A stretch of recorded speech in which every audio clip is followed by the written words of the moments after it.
Brendan, nice to see you. Please come on in. Brendan, did you enjoy that one today? Good result? Yeah, I thought we were very good. Worked ever so hard, played some great football. Defended really well, counter-pressed well, so yeah, very pleasing. And Daizen Maeda doesn't need to prove to you at all what he's capable of, but a great tactic to have him through the middle there today, and well, he looked like he enjoyed himself. Yeah, I think he's obviously his best position and he likes to play off the side, but I hear all this stuff about him not being able to maybe play as a striker, but that's 5 goals in 2 games he scored for me as a striker. I played him in Yokohama in Japan, he's got a hat-trick. Today he had 2, could have had more. He's a guy that's played for Japan in the World Cup as a striker, so it can't be that bad. Yeah. So I thought he was absolutely fantastic today, coming in and playing in that position. Brendan, having said all that, and I think you obviously touched on it, he sees himself preferably just off that left-hand side. Yeah. Performances like that, and obviously Yokohama you're talking about, how happy are you that he's a genuine other alternative now as a striker? You brought Ida in, it's Kyogo. It looks like a third genuine option as a striker. Yeah, well, he gives us what we want. He can go into depth, and as soon as he knew he was playing it, the coaches, and we went through with him some of the reinforcing his movements again as a striker and getting into the space, because that's his strength. So yeah, it gives us a great option having that sort of flexibility along the front line. I think when you talk about counter press there, I don't think there's much better is there than Maeda when you want to counter press and lose the ball in that final third. He's just 100 mile an hour. He double and triple presses. It's amazing to see. It's one of the things that hopefully I've passed on to the players and coming in terms of that ability to double press. And I said before the game that today our playmaker is our counter press. That's the playmaker for the game. So we'll take the ball, we'll have a lot of the ball, but as soon as we lose it, we've got to get onto the ball. But not only that, you have to go with everything you have. Yeah.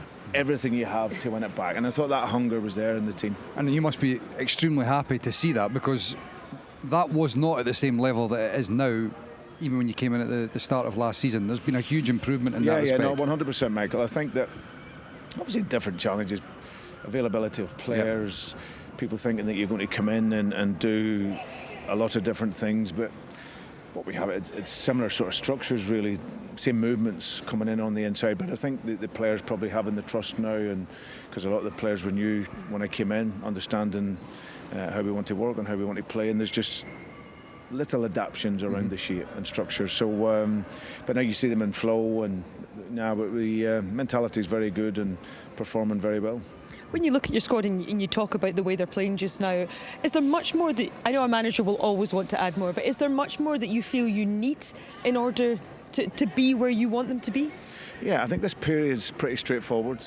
I had said right at the beginning before the first game that the reality is the team probably won't change so much, but still the guys on the sides be ready to come in, because you don't need to. It's not complicated. You get the games, there's no midweek games, so you can keep your rhythm, keep your momentum, keep your flow, but we have to have energizers to come in. But after the international break, then the games between then and through to the next international break, or through into March certainly, are heavy. And if we want to have the intensity in the game to sustain it, then we would need a stronger squad. Is there anywhere in the park in particular that you're looking at and feeling that you would ideally want to strengthen? Yeah, we have a few areas that I would like to do, but I can't tell you, Michael. Sadly.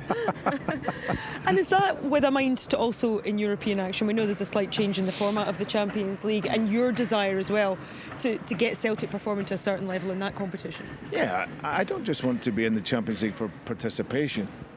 It has to be more than that. The challenge is obviously huge with the teams, but I think we can make a mark in it. And now the different format, we have 8 games, but there's certain criteria that you need in order to improve. So we weren't that far away last year. You look at some of our performance level that we had, especially at home, was very, very close.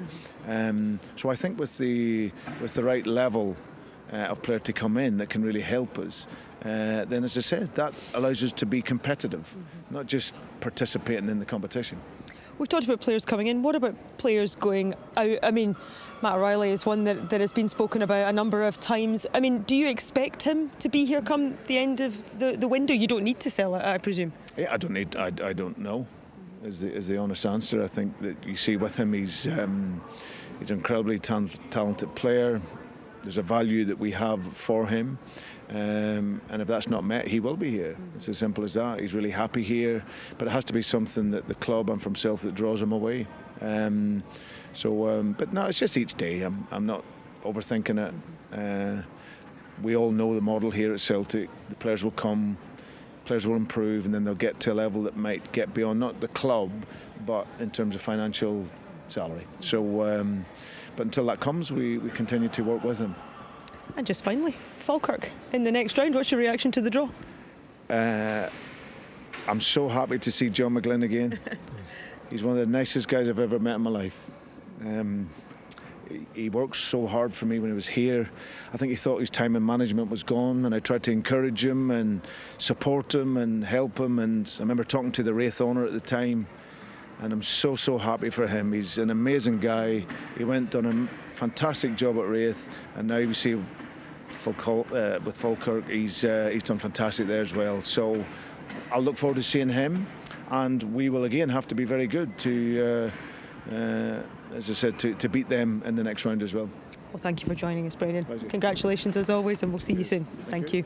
Brendan Rodgers, the Celtic manager there.